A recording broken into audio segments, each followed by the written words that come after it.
So let's discuss the shared mobility in Brussels, which has been in the news lately.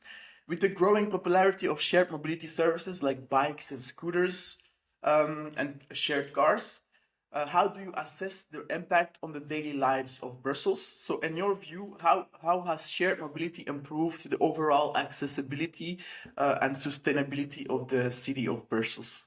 If you look at Y- before they were around and how they are now, because obviously we had a time where it was a wild west with 20,000 electric kick scooters, trottinettes all over.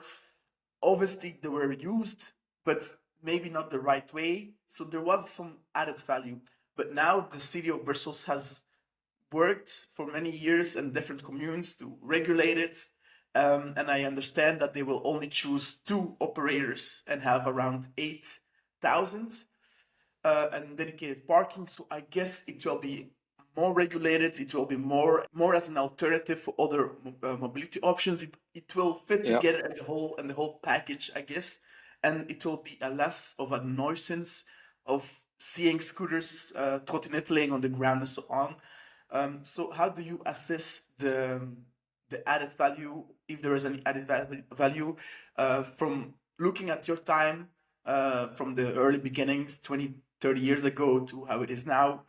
And what would have you done better, for Yeah, example? there is an added value because for the short distance, the last mile, basically, they are used for the last mile. It's complementary to public transport, especially the bikes, but also the steps. But as you mentioned, the whole thing is that there was a behavioral, and there's still a behavioral problem with the people using the steps, that they are not respecting the traffic rules, that they leave the steps behind everywhere on the sidewalks. But that's a behavioral issue. So what I think when we introduced it like 6 years ago and made it easy to come, the whole idea was let them come, we'll see how it works, and then quickly we will respond by regulating the parking space of these things. But unfortunately, it took too long for the responsible people to take their responsibility and start to paint this parking place, designated parking place, limit speed in some areas, and they waited too long. And so there is now a kind of negative feeling, especially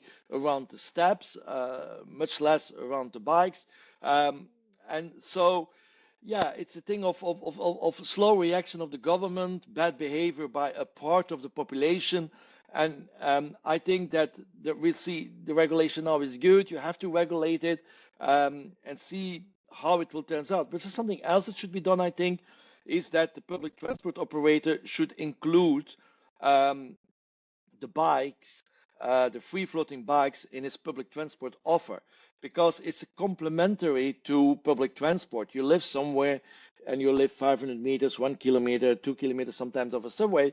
If you can take a bike, you can easily go get there. And when you can pay with your subway subscription, then you don't have to buy every time. And in times like today, where life is getting more costly, I think for a lot of people, this would be a real thing. So I asked my predecessor, the one who followed me, to do that, and I think they are working. They are now working on it finally, in order to get that included in the public transport or offer. How come trains, are so expensive? Or maybe I am imagined, but I It's feel like relative, you know. You say so expensive, I think you only pay a part of the cost because it costs a lot on the government. They're already paying a lot. If you go to Switzerland, it's very expensive too to take the train. You're in Geneva, you want to go to how I call it again, Lucerne, one of these cities there. You know, it's more expensive than a plane ticket, you know, from Brussels to Geneva. yeah, So it's not only here. I think it is a lot of money, but if you say I would have taken the car would be more expensive, but you would not realize it. That's the whole thing, because with the gas price, the maintenance of your car, the the parking less as well. value of your car, the parking, if you all count that up, the car is more expensive. You see, it's all But mentality stuff. Yeah. yeah, exactly, it's mentality and it's psychological. And of course, with the train, it all depends when you take it. If you take it in the weekend, the day pass, it's not always that expensive. Everything is relative. Sometimes people say, "Oh, I have to pay 10 euros for a parking lot in Brussels. It's too expensive."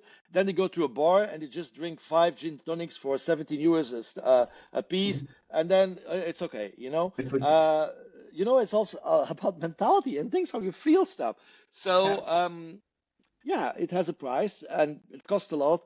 I think that being said, that the train should be on time.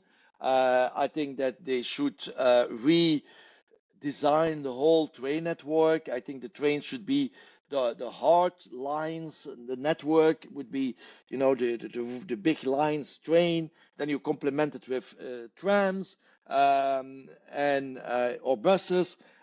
So they have to rethink and see mobility as a whole and not only the train or the buses. It's a whole thing. But of course, in Belgium, we have a federal government responsible for the trains, with regional government responsible for the buses and the trams and things like that. And we are lucky in Brussels because the Brussels capital region, we can organize our own public transport. But if you look to the city of Antwerp, they have to depend on the land, and the land is from the Flemish government, and they don't always serve the needs of the people of Antwerp. So it's complicated, unfortunately. But then politicians should make it more easier. That's You yeah. have leaders. Indeed, yeah. I mean, Belgium is a bit, it's a small country, but it's a complicated country. But yeah, we seem to make it work, right? Everything Of works course, perfectly. it's a very good country, but people Yeah, living I know. here don't realize it all the time. If people are sick, they should go to United Kingdom. They can wait 1 year to see a doctor or get an MRE scan. Yes, And in everybody. Belgium, it's not expensive, it's quickly accessible, Yep. and so people don't realize. That's the problem. People don't always see the negative things, but never the positive things. When things are good, people like to complain, right? It's part of Yeah, the humanity. But I like Belgium and I'm or glad you small do, country, but complicated you're country. one of us. Yeah, you are Belgian, so Yeah, I've been Belgium ever since for more than 20 years. So well, that's what I want to say. You are matters. one of us.